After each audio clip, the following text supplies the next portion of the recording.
I'm Brittany, 34, CEO of a billion-dollar startup I built from scratch. I flew in for my father's 60th birthday thinking maybe this time I'd finally belong. But instead of joining the family table, they sat me alone. Outside. One chair. One candle. One cold silence. Jason said there wasn't enough room, the maitre d' whispered. I smiled through the burn. The cold wasn't from the breeze. It was from knowing I was never meant to be inside. Then my phone lit up, a $1.6 billion deal waiting for my call. That night, I didn't just leave dinner, I walked out of the story they wrote for me. When I received the invitation to my father's 60th birthday dinner, I told myself it was just another formal family obligation. A black tie evening at Le Bernardin, the kind of place where the napkins cost more than my first month's rent during startup days. But deep down I hoped this time might be different. I was 34, CEO of a tech company valued at just under $1 billion.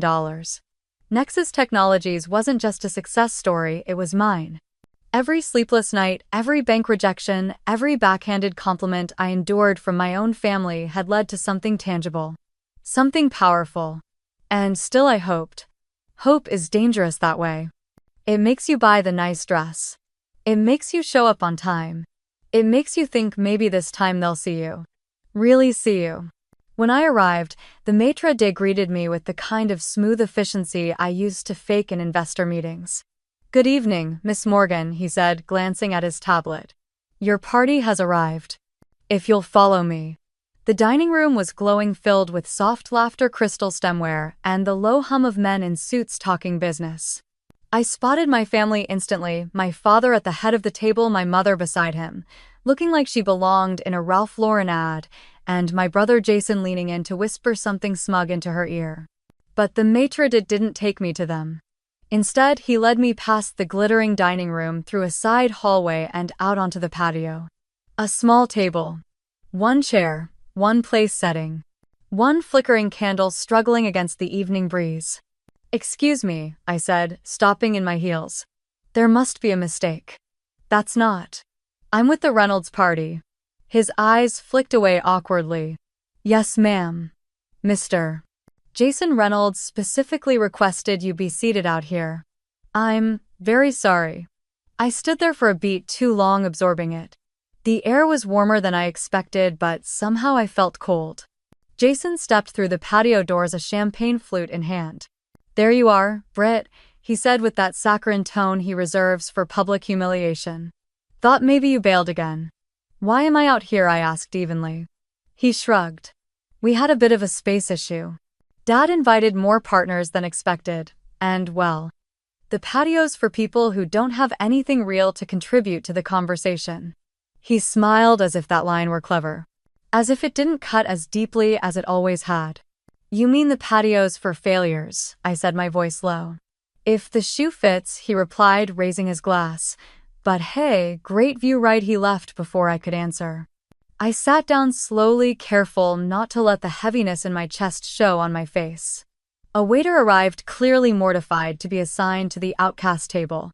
"Would you care for something to drink, Miss Morgan?" he asked gently. "Yes," I said, staring through the glass doors at the family I'd somehow never belonged to. "Bring me the most expensive bottle of Bordeaux you have. And please don't hold back on the pour." As I sat there listening to the muffled laughter from inside, I couldn't help but watch them. My mother perfectly poised. My father animated and commanding, telling stories to his banking cronies. And Jason, God. Jason soaking up all the attention, the legacy, the validation that I had never been offered. Not even now. Not after everything I'd built. I'd brought my company back from the brink 3 times. I'd created jobs, led innovation, made headlines, but to them I was still the girl with the little startup. Still the misfit who didn't go to Harvard. Still the daughter who made things awkward at family events by insisting she had a real career. I picked at the amuse-bouche the waiter delivered. Some delicate sea thing with foam and edible flowers. It tasted like ash in my mouth. I was halfway through my second glass of Bordeaux when my phone buzzed.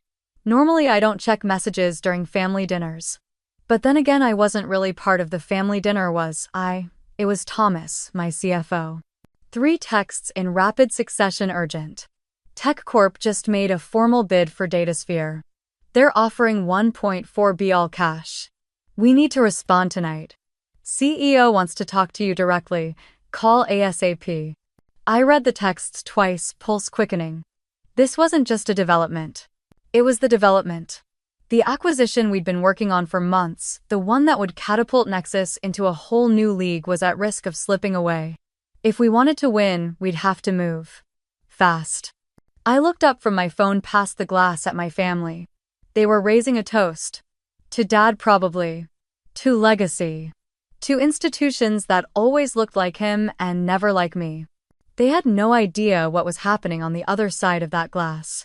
No idea I was about to walk away from their table again. But this time I wouldn't be walking. I reached into my clutch and texted my pilot. Pick me up, Central Park, 20 mins. Then I set my phone down beside my half-finished wine and breathed out slowly. They had no idea my helicopter was already en route, and for the first time in my life, I wouldn't be leaving quietly. As I sat on that patio watching my family clink glasses behind spotless glass, my mind drifted not just to the deal that might define my company's future, but to the past that had always tried to define me. I didn't always feel like an outsider. Not at first. We lived in Wellesley, Massachusetts, one of those polished, ivy-draped suburbs where everything looked curated right down to the hedges. My father, Stephen Morgan, was the executive vice president at Hamilton Barrington Bank. The bank, as people in our neighborhood called it.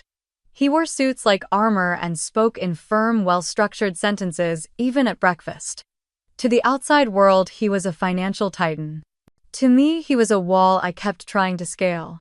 My mother, Helen, was his elegant reflection. Always composed, always dressed like she had somewhere more important to be. She organized charity galas, hosted brunches for the wives of her husband's colleagues, and smiled through everything like the right kind of woman should. She wasn't unkind, but she deferred. Always to him. And then there was Jason. 4 years older. Captain of the debate team. Varsity tennis. Future Harvard man. He'd been wearing suits and quoting Warren Buffett since he was 12. Jason was born for the life my parents had charted. He didn't have to earn their approval. He was born wearing it like a tailored jacket. I, on the other hand, broke things. Not out of malice, out of curiosity. When I was 9, I took apart the family VCR because I wanted to know how the tape worked. Dad was livid. Mom tried to hide a smile and told me to apologize. Jason stood behind Dad, shaking his head like he was embarrassed for me. At 10, I asked for a soldering kit for Christmas. I didn't get it. I got a pink sweater set and a beginner's calligraphy kit instead. At 12, I taught myself basic HTML and coded a digital birthday card for my mom. The flowers bloomed across the screen and played a soft piano tune I composed myself. That's cute, she said. But you still need to go outside more. My father didn't even look up from his Wall Street Journal. Computers are fine for hobbies, Brittany, he said. Real careers are built in finance, law, or medicine. Preferably finance. Jason, of course, agreed. You can always work in tech support if it doesn't pan out, he said, grinning. By high school, the path had forked. Jason was already tutoring younger students in economics and lining up his summer internship at Dad's bank. I was building websites for local bakeries and fixing teachers' laptops in exchange for used books. Jason was the son who would carry on the family name. I was an outlier. The one who needed air quotes around her success. Our daughter Brittany is very bright, Dad would say to his friends at dinners. She's into tech things. One time I overheard him tell a colleague at a barbecue. She didn't get into Harvard, but MIT is still respectable. Good for engineers. Very technical, he said it like a concession. Like I'd lost the family game, but at least I hadn't embarrassed them. MIT for me was heaven. It was the first place I felt like I wasn't weird for the way my brain worked. I double majored in computer science and business. I made Dean's List every semester. I co-founded a student-led innovation lab that landed actual VC interest before graduation. But back home, at my graduation dinner, my father gave a toast. A long one. He praised Jason's mentorship. Thanked him for guiding his quirky little sister through the years. called me relentlessly curious, which sounded almost like a flaw. Everyone laughed. I smiled politely and sipped my wine. Even then I knew I could code circles around Jason, but I'd always be sitting outside the metaphorical table in this family. The Harvard table. The real table. The one that mattered. The table where Dad and Jason spoke in deal terms and equity ratios, while I tried to explain what scalable architecture meant and watched their eyes glaze over. Sometimes I wondered if they would have understood me more if I'd been a son. If my love for building things, solving systems, and challenging ideas would have been seen as strength instead of strangeness. But I was a daughter. And in my family, daughters were supposed to decorate the room, not disrupt it. Once when I was 19, I overheard my father on the phone with a colleague talking about Jason's internship. Jason said proudly, "He'll take over my office one day, no doubt. Brittany, she's experimenting. But she'll come around. Probably marry some engineer and settle down. God willing." That night, I stayed awake until sunrise scribbling notes for a startup idea that would later become the backbone of Nexus Technologies. It wasn't rage that kept me up, it was resolve. I didn't want to sit at their table anymore. I wanted to build my own. Now, years later, sitting on that patio exiled again, I realized just how long that feeling had lived in me. They hadn't changed, but I had. I wasn't the girl breaking VCRs anymore. I was the woman closing billion-dollar deals. And as my phone buzzed again with updates from my team, I smiled to myself. The girl they never thought would amount to anything was about to become the reason they'd remember this night forever. When I got my acceptance letter to MIT, I cried. Not just because it was one of the best engineering schools in the world, but because I thought naively that maybe this was the moment my father would finally look at me with something close to pride. He didn't laugh her schools, so 80 or something. He folded the letter with clinical neatness, set it down next to his coffee and said, "Well, at least you didn't flunk out of high school." That was his idea of encouragement. Jason had already secured early admission to Harvard by then, of course. The day his letter arrived, my mother threw a dinner party. My father uncorked a bottle of wine he'd been saving since the early 90s. Jason got a new watch. I got a seat at the kids' table. I still remember what he said that night while swirling his wine in that smug, perfect way. "We're a Harvard family now." I wanted to say, "No, you're a Jason family. The rest of us are just extras." But I kept quiet. I always kept quiet. MIT was electric. There I wasn't weird, I was just early. I found people who thought in code and dreamed in systems. I double majored in computer science and business, slept maybe 4 hours a night, and lived on ambition and cold coffee. I joined hackathons, led teams, built things that actually worked. I was thriving. But back home, none of it translated. Dad would introduce me to his business associates like I was some quirky pet. "This is Brittany," he'd say. "She's doing computer stuff at MIT." Sometimes they'd nod politely. Sometimes they'd ask if I could fix their printer. Jason, on the other hand, was already working summers at Dad's bank giving TED Talk-style updates about market trends, IPO potentials, and how the world would be saved by bonds and spreadsheets. At family dinners, I'd try to talk about the AI project I was leading or the pitch I gave to a Boston VC firm. The room would fall into an awkward silence. Jason would change the subject. My mom would refill wine glasses. Dad would say, "That's nice, Britt," and ask Jason how the markets were reacting to the latest Fed announcement. I wasn't invisible. But I was irrelevant. Graduation rolled around. I invited them, of course. I told myself maybe this time it would be different. That they'd sit in the crowd and clap for me and really see me. They came. All 3 of them. Dressed impeccably like they were attending someone else's success. The ceremony was long. My name was called. I walked across the stage with honors, shook the dean's hand, and looked out over the crowd, hoping just for a second to find my father's face. I didn't. He was looking at his phone. Later that evening, we went out for dinner at an upscale seafood place Jason had picked. When the server brought champagne to toast, my father stood up to make a speech. "Tonight," he said, "we celebrate both of our children. Jason, who continues to make us proud at Harvard, and Brittany, who's found her own way. He smiled, lifted his glass, and added, "And let's not forget how helpful Jason has been to his little sister along the way. Every odd duck needs a steady hand." They laughed. I smiled and swallowed something sharp and familiar. Odd duck. Not brilliant, not bold, not even capable, just odd. That night in the Uber back to my apartment, I sat with my dress bunched under me and my diploma still in my lap. I stared out the window and let the streetlights blur into each other like tears I refused to shed. I wasn't angry. I was tired. Tired of trying to earn something that would never be given. Love, maybe. Or just the kind of respect they so freely handed to Jason.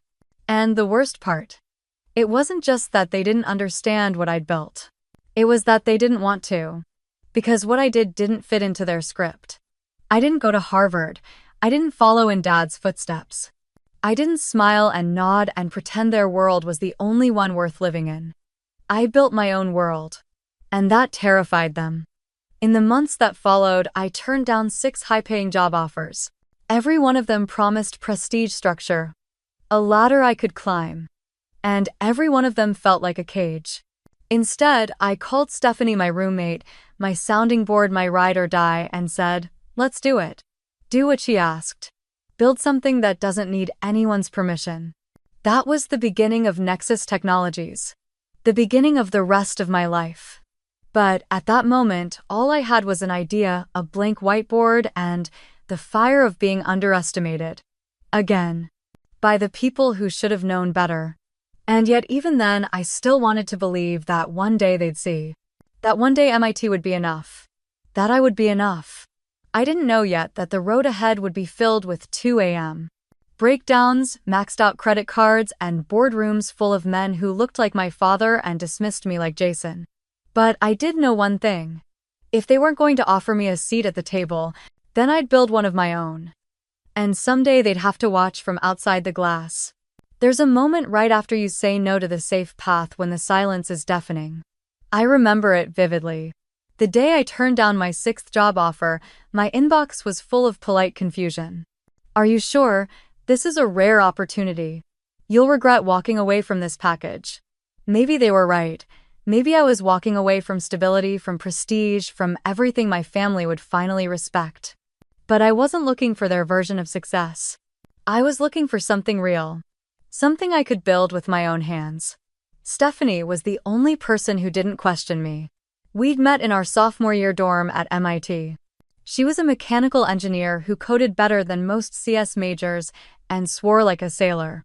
Where I was cerebral and introverted, she was bold, chaotic brilliance. Our friendship was forged over late-night debugging marathons, vending machine dinners, and mutual exhaustion. When I told her I wanted to start something new, something ours, she didn't blink. "When do we start?" she asked, already pulling out a notepad.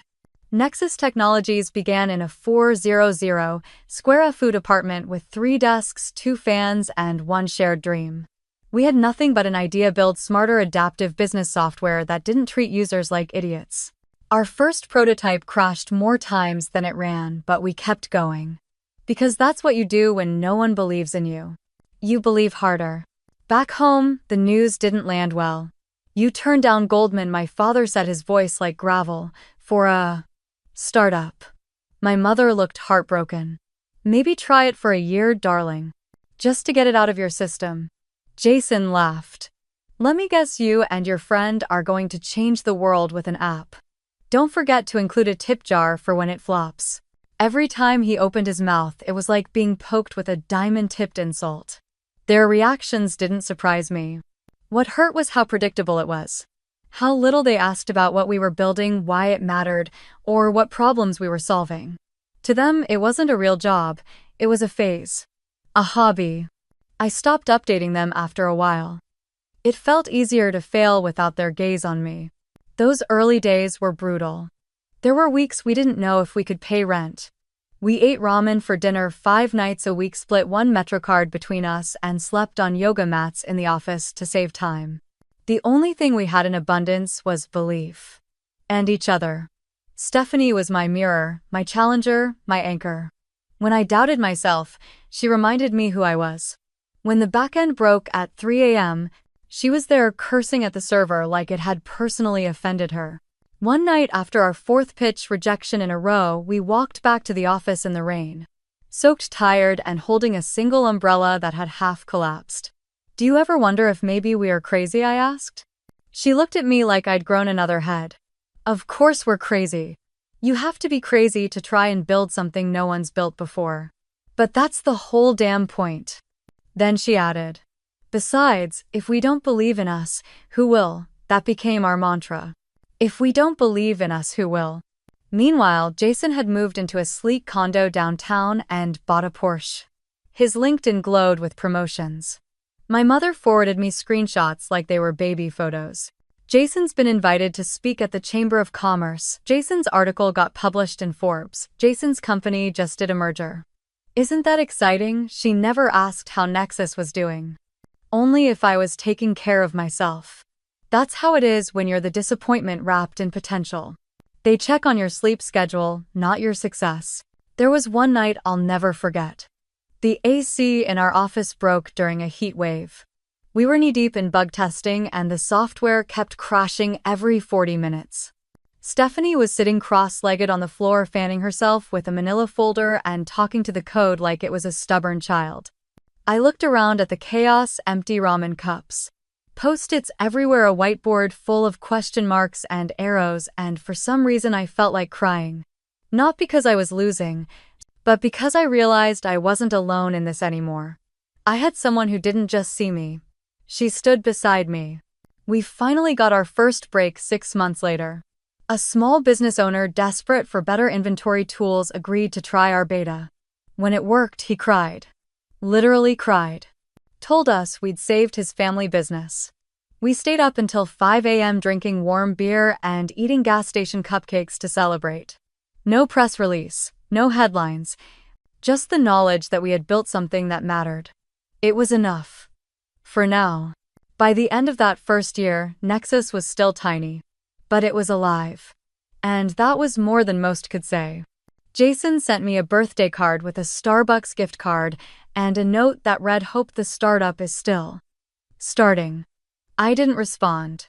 Instead, I opened a new spreadsheet, named it Phase 2, Scaling, and got back to work. We weren't winning yet. But we were moving. And every ramen dinner, every landlord warning, every missed holiday gathering wasn't a setback. It was a seed. And one day the world would see the roots we'd planted. Because, while they were dining at tables set for legacy, we were building the table we wanted to sit at. From scratch. By the time Nexus reached its third year, we weren't just surviving, we were scaling. We closed our first major funding round at $8.2 million. Hired real staff. Moved out of the crumbling shared workspace into our first real office, complete with doors that didn't stick and a coffee machine that didn't need prayer to work. Then came the day that changed everything. A Fortune 500 company signed on to license our platform. A name so big even my father couldn't pretend he hadn't heard of them.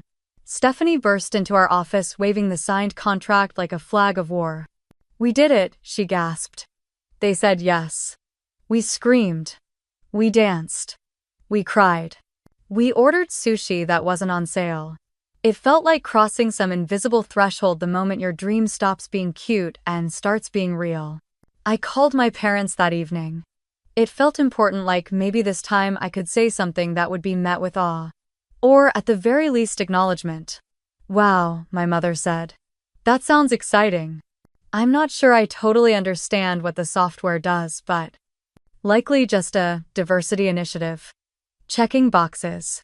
I blinked. "That's not what this is," I said quietly. "Of course," he replied, distracted. "I'm just saying timing is everything in tech." But the worst comment came at Thanksgiving. We'd flown back to Boston. It was cold, gray, and thick, with that kind of family tension that clings to the walls no matter how well you smile. Jason had recently been promoted to managing director at the bank. He'd brought a new girlfriend, Amanda, polished professional, as if selected from a catalog titled Wall Street Wives. After dinner, we sat in the living room. Jason poured himself a scotch, glanced at me over the rim of his glass, and said, "So I hear your company got a big contract." "Yes," I said, keeping it short. I learned not to elaborate. It gave him more ammunition. He smirked. "Let me guess, they wanted a woman-led firm for their PR push." "Checks all the boxes."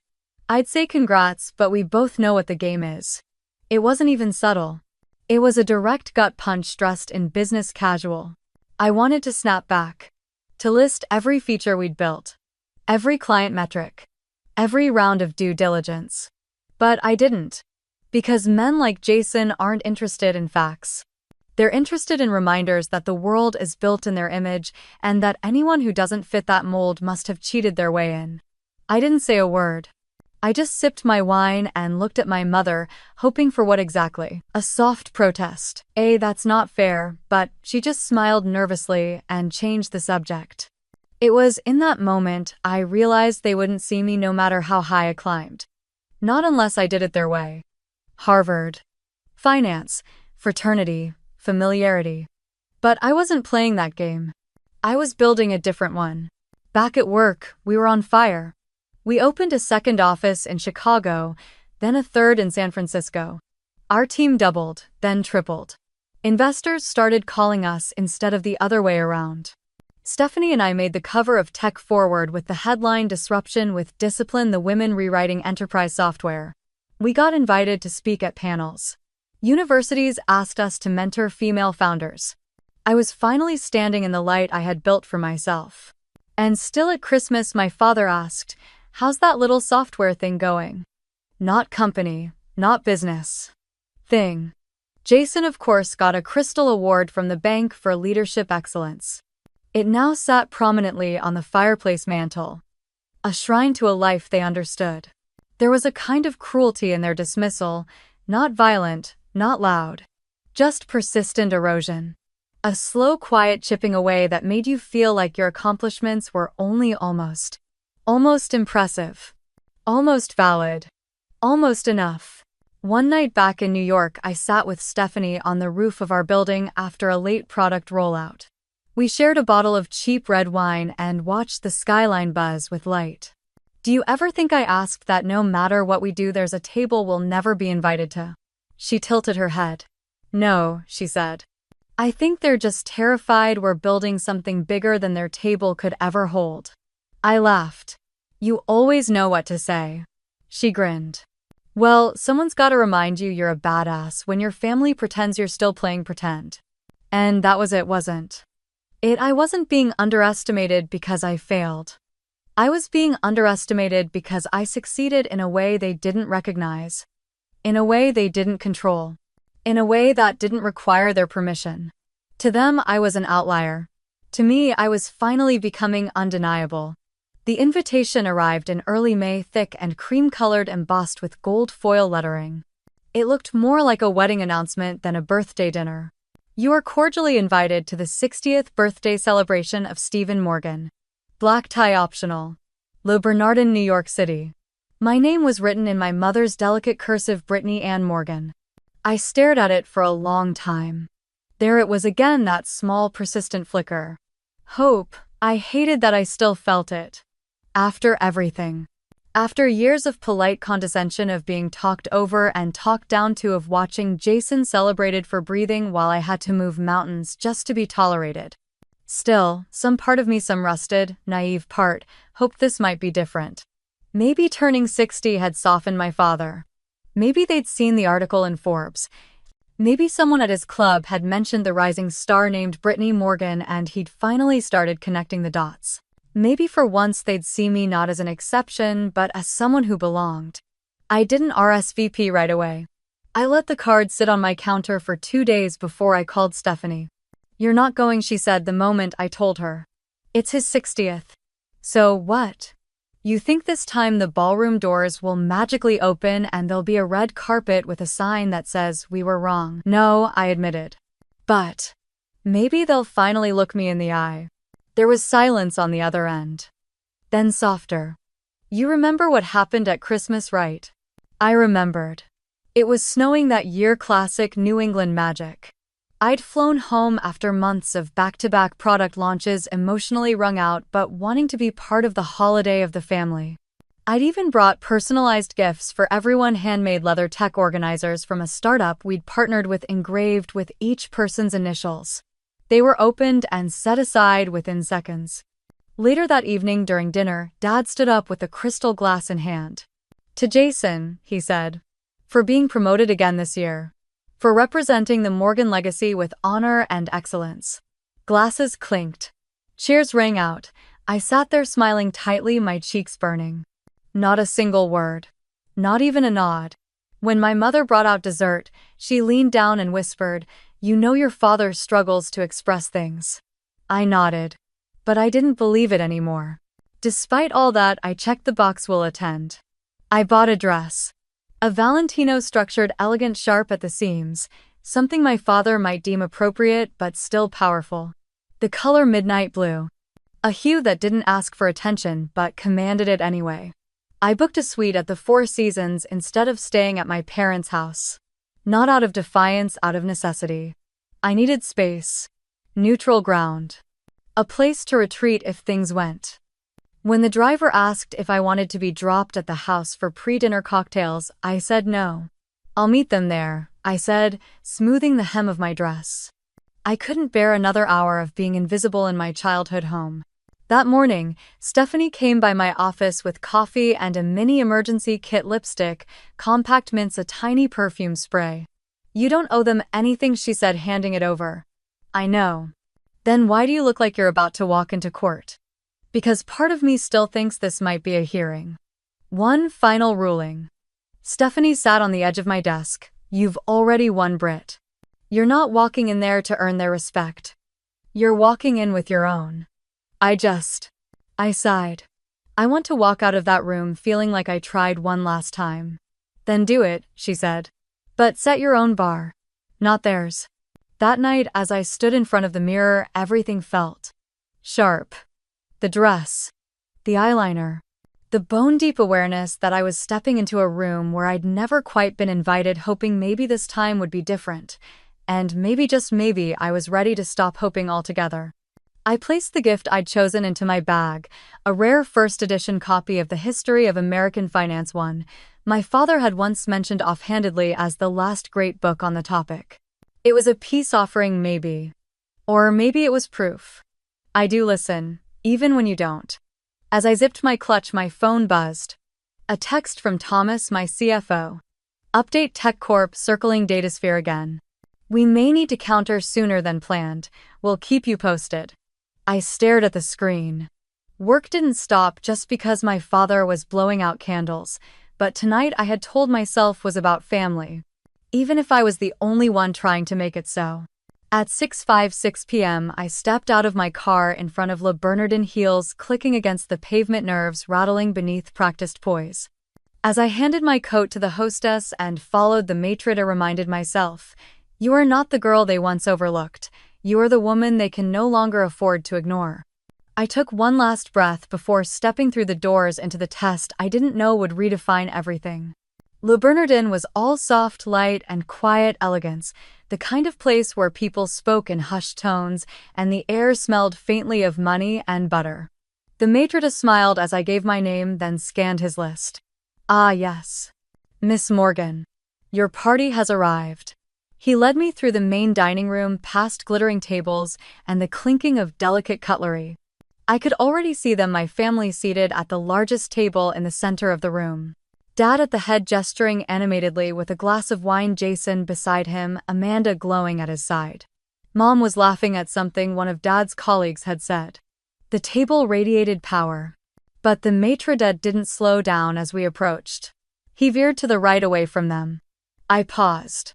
"My family's there," I said, pointing. He turned to me, his face tightening.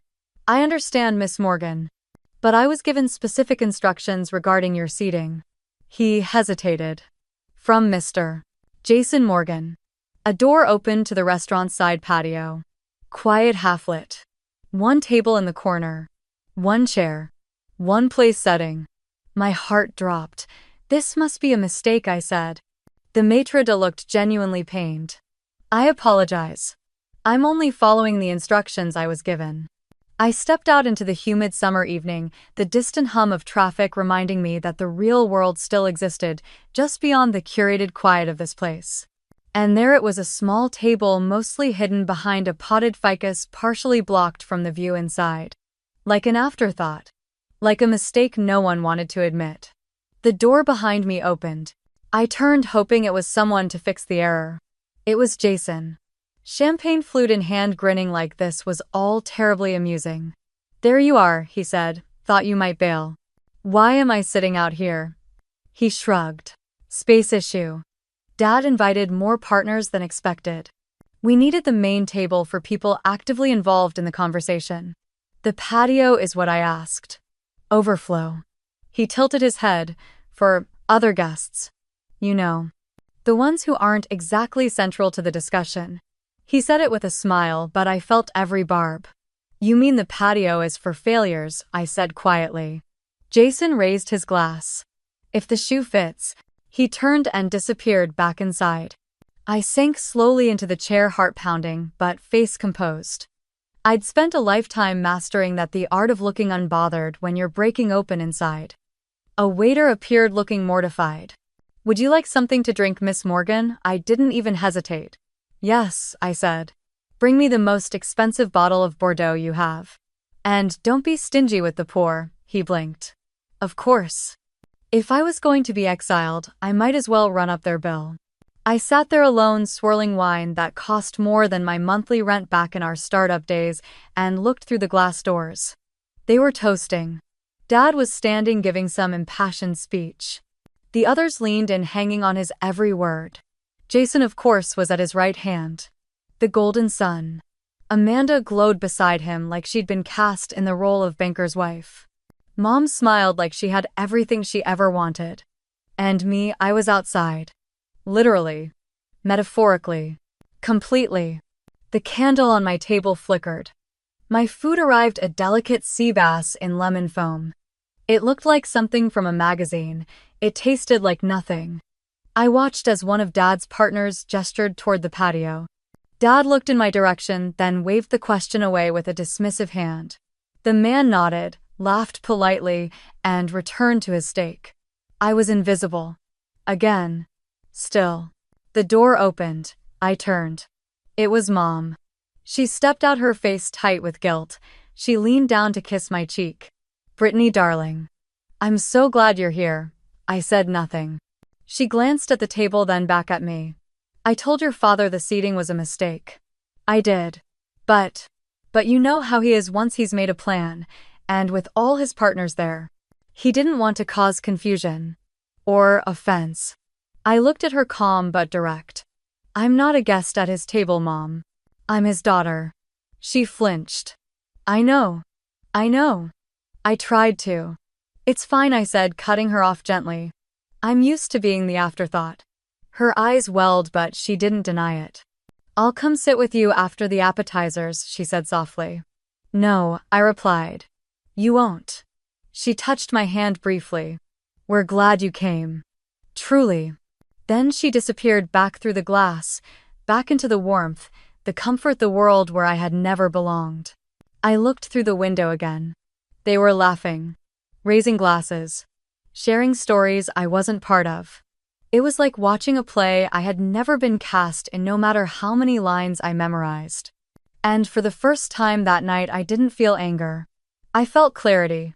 I could keep showing up, hoping they'd scoot over, make space, let me in. Or I could accept it. This table, this story wasn't built for me. But I could build my own. One where I didn't have to ask to be seen. The waiter returned. "Is everything to your satisfaction, Miss Morgan?" I took a sip of the wine. Bold, sharp, unapologetic. "Yes," I said. "If I'm going to be forgotten, I may as well be drinking something unforgettable." My phone buzzed again. A second time. Then a third. I glanced down, only half expecting it to be from work. But it was. "Thomas. CFO urgent. TechCorp just submitted a formal offer. $1.4 billion all cash. Datasphere board meeting set for tonight. We need a counter within 90 mins." Their CEO wants to speak with you directly. Decision hinges on you. The blood drained from my face. I read it again and again. This wasn't just another shift in negotiations. This was the moment, the fulcrum on which everything we'd built could either balance or collapse. The deal we'd been cultivating for months, our single biggest strategic move, was being challenged. And the board of Datasphere wasn't just waiting. They were watching.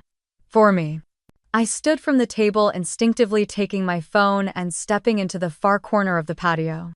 From there I could see both the skyline and the party I was pointedly excluded from. I called Thomas. He picked up on the first ring.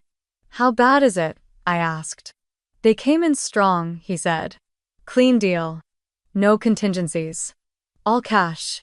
But we've got something they don't." "What's that?" He said.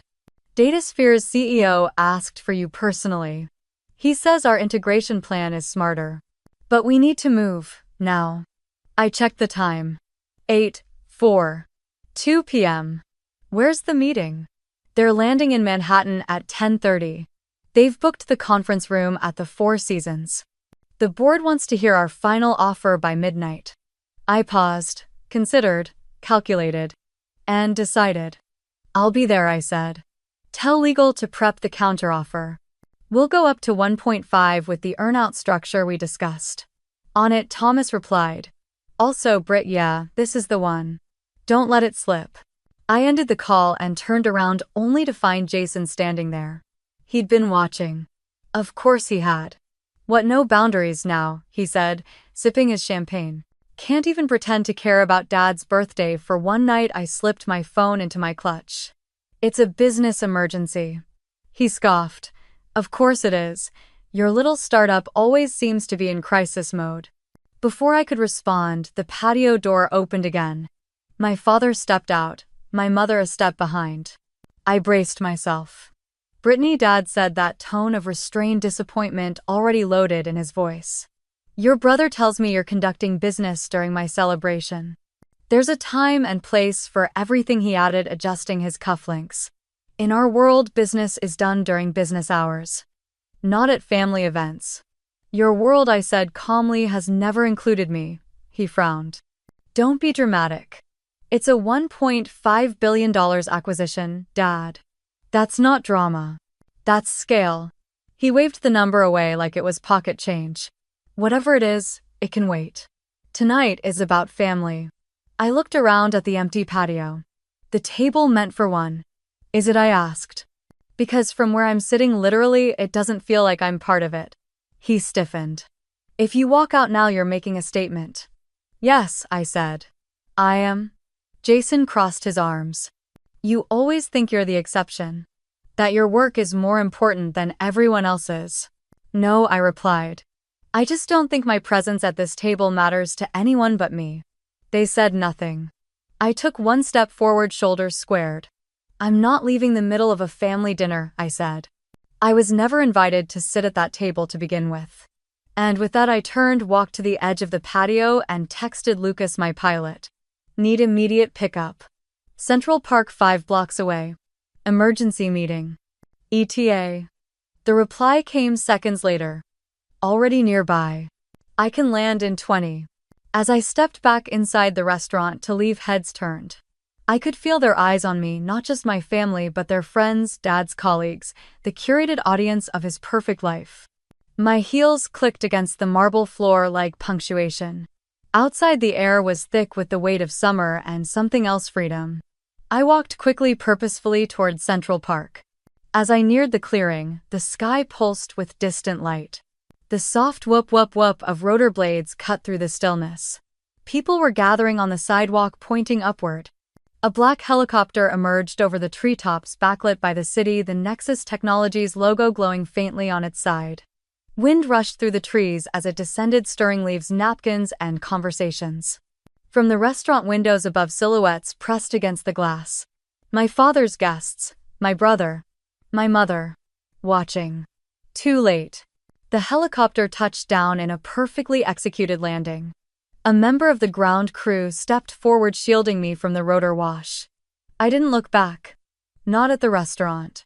Not at the family table that had never saved me a seat. I climbed aboard. Thomas was already inside, laptop open. "We've got fresh projections and a revised offer," he said. "Sarah's patching in legal now." I nodded, fastening my seatbelt as we rose above Manhattan. From the air, the restaurant looked tiny. So did their table. So did their opinions. So did every time they told me I wasn't enough. It wasn't about the helicopter. It never was. It was about the moment I stood up from the table that had never welcomed me and flew toward the one I'd built myself. We landed on the rooftop helipad of the Four Seasons just past 10:30 p.m. The city below shimmered like it had secrets. The hum of helicopters, traffic, and neon life wrapped around us as I stepped onto the rooftop with Thomas at my side and wind in my hair. Inside, the conference suite had already been transformed into a war room. A dozen screens glowed with data, financial models, competitor maps, integration plans, projected revenues. Cables snaked across the floor. Coffee cups stood like sentries at each laptop. This was my battlefield. And tonight, I wasn't fighting to prove my worth to a family that refused to see me. I was here for something that mattered. "CEO's en route," Thomas said, handing me a revised deck. "They want to move quickly." "They're testing us," I said. "They're testing you," he corrected. I nodded, removing my coat. Underneath, I still wore my midnight blue Valentino, now wrinkled from the helicopter harness, but somehow more fitting than ever. I wasn't just walking in as a founder. I was walking in as the future partner they didn't see coming. At exactly 11:03 p.m., the elevator doors opened. Martin Hale, CEO of Datasphere, stepped out, flanked by his two top executives. He looked tired, sharp, and utterly focused. The kind of man who'd built something the hard way and knew what it cost. He walked toward me, extended a hand. "Brittany Morgan," he said. "I've heard a lot about you." "I'm guessing not from my family," I quipped. He chuckled. "No, from people I trust. People who say you're the real thing." I led him into the conference room, gesturing to a seat across from me. "We'll keep this direct," he said. "Tech Corp's offer is on the table. $1.4 billion, clean, fast, all cash." "They're not buying your vision," I replied. "They're buying silence. Your silence." He tilted his head. "Go on. They want to acquire you so you stop being a threat. You're a competitor, an obstacle, a target." "And what are you?" he asked. I met his gaze. Steady. Clear. "I'm a builder. You've created something brilliant. We don't want to dissolve it. We want to amplify it." I clicked to the first slide of our integration roadmap. "Your analytics engine will be the foundation of our next-gen platform. Your team stays intact. Your leadership keeps full autonomy as a dedicated business unit." Martin raised an eyebrow. "And the numbers?" Thomas handed out the updated offer sheets. $1.65 billion, I said. $1.2 billion cash upfront. $450 million in Nexus equity. Accelerated payment schedule. No lockup period. Your executive team gets guaranteed roles with power. TechCorp offered 1.4 all cash. They'll gut your innovation within a year. You know that, I said. They'll rebrand it, absorb it, and shut down your R&D. You'll be a trophy. And you'll be forgotten. He leaned back, folding his arms. "You're trying to win this on values," he said. "Not just money." "I'm trying to win it on truth," I said. "You didn't spend 10 years building a company just to have it torn apart. You want legacy. You want impact. You want to build something that lasts longer than a press cycle." One of his executives leaned over to whisper something. He nodded slowly, then looked back at me. "What makes you think you can deliver all this?" he asked. "Because we've done it before," I said. "And because we're still hungry." I clicked to a final slide, a side-by-side comparison of our cultures, team dynamics, product visions. "We speak the same language, Martin," I said, my voice low but firm. "TechCorp wants to buy you to eliminate you. I want to partner with you to build something neither of us could do alone." He was quiet for a long moment. Then finally, "I have questions." "Good," I said. "Let's get to work." The next 4 hours were a storm of analysis, negotiation, back and forth, over terms, legal clauses, exit scenarios. Sarah patched in from legal, fielding questions at lightning speed. Our finance lead recalculated equity distribution on the fly. There were moments we stumbled, moments where fatigue almost cracked our focus. But we didn't break. Because this wasn't just about the deal. It was about what the deal represented. By 3:00 a.m. we were close. Martin walked to the window and looked out over the sleeping city. "I've been courted by bigger companies," he said quietly. "Flashier names. Longer histories." He turned back to face me. But none of them looked me in the eye and said, "Let's build the future together." He walked back to the table, extended his hand. "We have a deal." The room erupted in quiet, tired celebration. No champagne, no party. Just a team of people who had fought hard and won something that mattered. As legal began drafting the final paperwork, I stepped into the hallway. Alone. Breathing. Manhattan glowed below me, glass and steel and light. My phone buzzed. A text from Stephanie. "Heard the helicopter. Did you burn the whole place down or just their illusions?" I smiled. Then another message. From my mother. "Where are you? Are you okay? Your father is upset." And finally from Jason. "Was that really your helicopter?" I didn't respond. Not yet. There would be time for that later. Tonight belonged to the people who believed in me when no one else did. To the team that stayed up all night, night after night, building something from scraps of code and impossible dreams. To the girl who once sat outside with cold sea bass and a $900 glass of wine and chose to leave. By the time the sun rose, the deal was done. The final signatures had been inked at 4:17 a.m. and by 9:00 the press embargo lifted.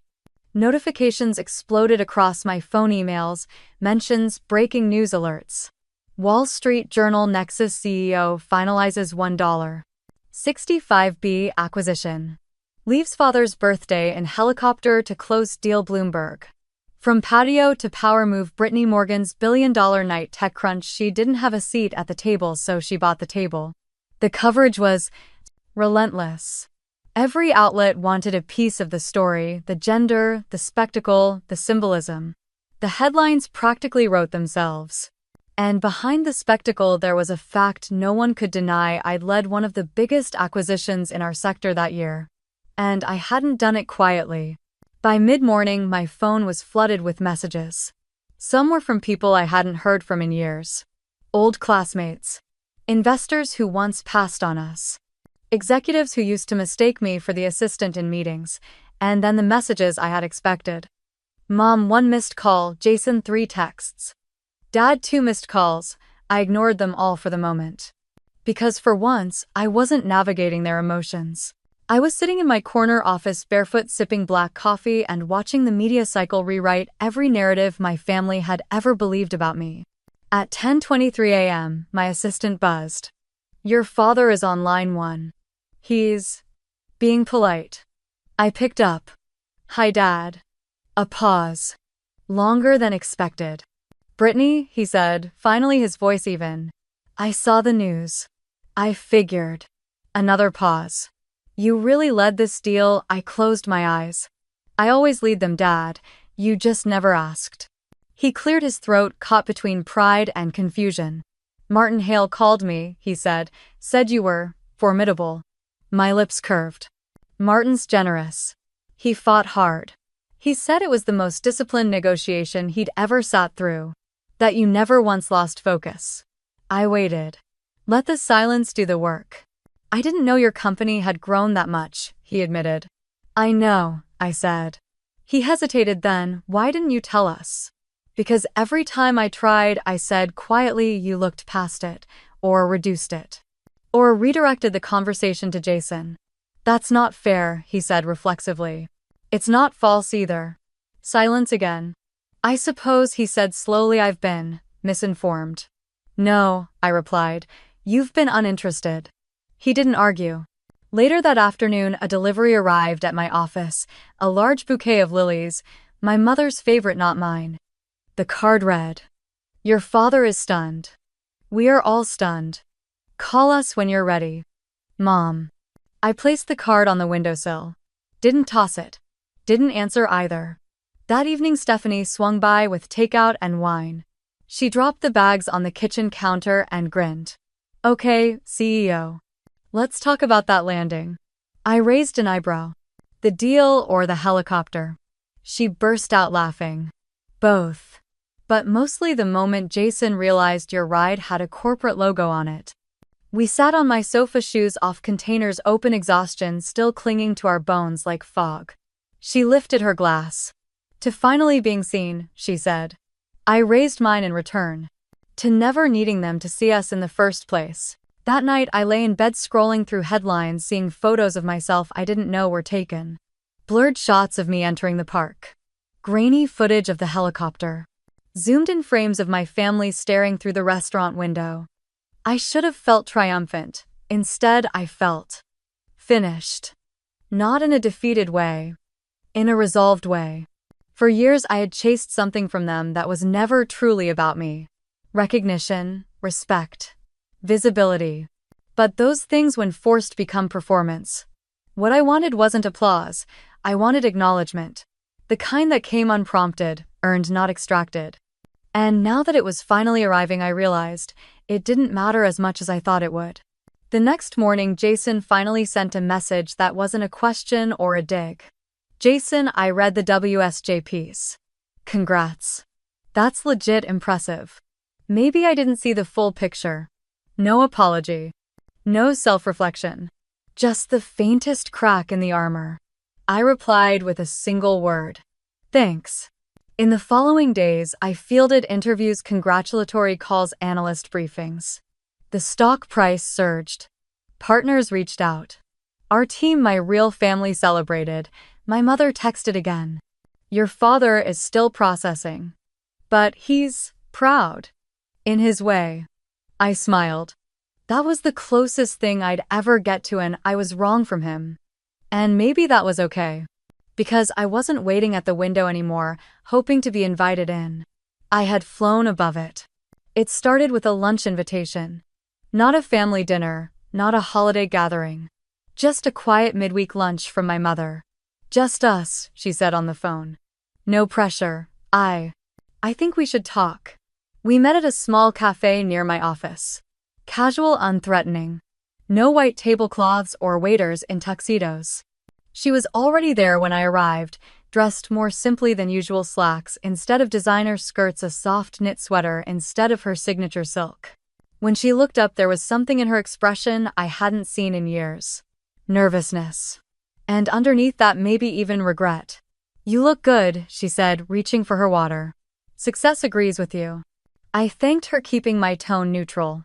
She fidgeted with her napkin. Your father's still adjusting. I'm sure, I replied.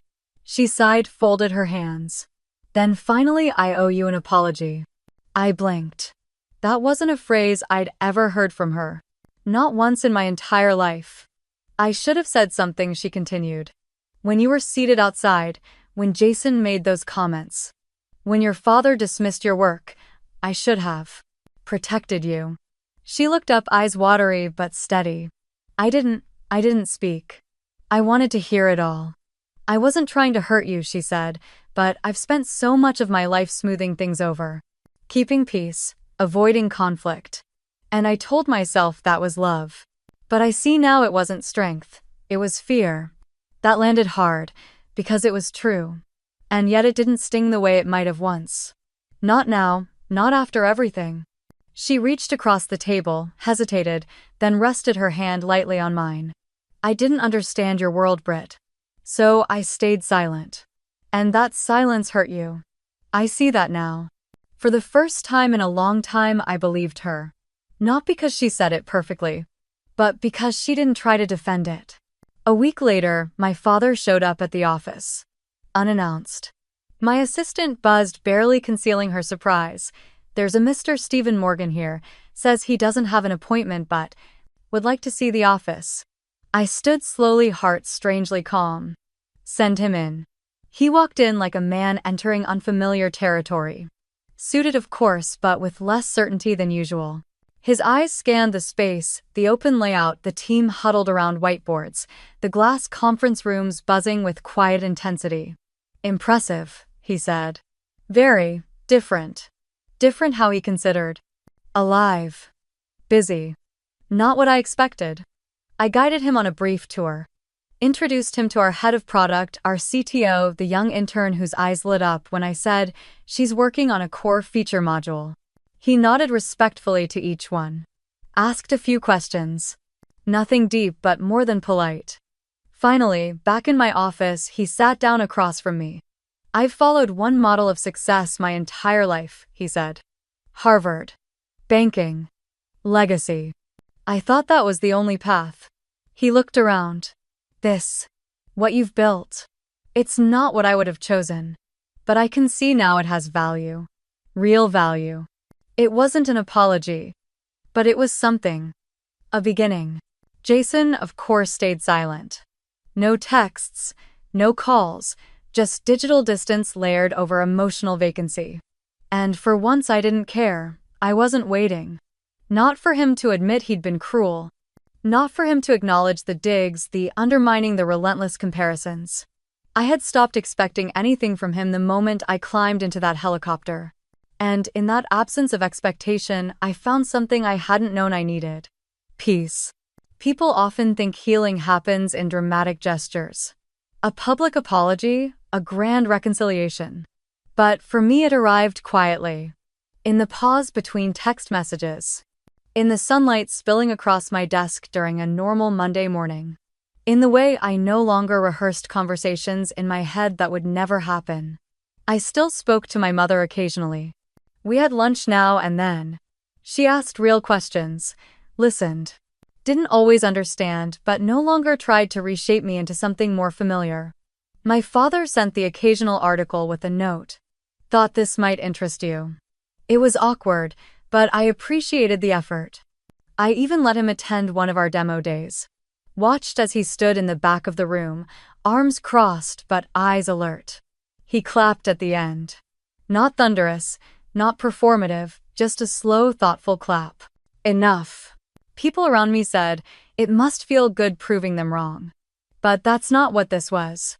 Because the truth is proving them wrong was never the point. I didn't build Nexus to spite them. I built it because I believed in it. I left that dinner not to make a statement, but because I finally understood that waiting for someone else to validate your worth is the slowest form of self-erasure. And I was done erasing myself. Forgiveness didn't come all at once, and it didn't come because they changed. It came because I did. Because holding on to what they couldn't give me had begun to cost more than letting it go. So I let it go. Not for them. For me. 1 year later, I stood under the floodlights of the New York Stock Exchange ringing the opening bell. Nexus Technologies was officially public. The moment was surreal not because I didn't believe it would happen, but because I had stopped needing it to prove anything to anyone but myself. Our stock opened strong. The media called it a landmark day for women in tech. Journalists scrambled to cover my journey, throwing out every buzzword they could find: female founder, non-traditional path disruptor. And for once I didn't flinch at the labels. Because I knew who I was. That afternoon, I hosted a celebration not at some stuffy ballroom or inherited club but at the rooftop of our own headquarters. The people there weren't just colleagues, they were family. Stephanie raised her glass and said, to the woman who sat outside the glass, and then made her own skyscraper. Everyone laughed, cheered. But I didn't toast right away. Instead, I looked out over the skyline. The buildings. The movement. The thousands of lives unfolding below. And somewhere down there, just a few city blocks away, was a restaurant called Le Bernardin. I could still see the patio in my mind. The lonely table. The untouched dessert. The reflection of a woman wondering if she'd ever belong. I walked to the edge of the rooftop, the wind tugging at my sleeves. The city glittered like it had something to say. And maybe it did. Because the truth was, I never needed them to pull out a chair. I didn't need their permission. I didn't need their version of success. I had built something far greater than a seat at their table. I had built the entire room. And filled it with people who saw me clearly. A young intern joined me at the Ledge Marisol, fresh out of a state college, the first in her family to graduate. She had ideas I'd never dreamed of, questions no one else dared ask. "Do you ever get used to this?" she asked. Eyes wide, voice barely louder than the breeze. Used to what I said, smiling. To being the one everyone looks up to, I paused. Thought of every late night. Every slammed door. Every comment about playing CEO. No, I said. And I hope I never do. She looked confused. If you get used to it, you forget how hard it was to get here, I said. And you stop making room for the next woman behind you. Later that evening, I stayed behind when the crowd had thinned just me and the lights of a city that had once felt too big to conquer. I walked to the corner of the rooftop where we kept a single chair. It was wooden. Simple, unassuming. I'd asked our team to bring it up the day we hit our 1 millionth user. Not just any chair. The same design as the one from the patio that night. The night everything changed. I sat in it now, not out of pain but in reverence. Because I wanted to remember. Not the rejection, but the rise. The wind picked up again. My phone buzzed with new messages, speaking invitations, podcast requests, a note from a young founder in Kenya thanking me for being visible. I didn't open any of them right away. Instead, I closed my eyes and breathed in the quiet. Not the silence of being excluded, but the stillness of knowing you no longer need to prove anything. Voiceover, final monologue. If you're watching this, maybe you've known the ache of sitting at a table where no one sees you. Maybe you've been asked to shrink, to soften, to wait your turn. Or maybe, just maybe, you've been told that success only looks one way. Their way. But here's the truth.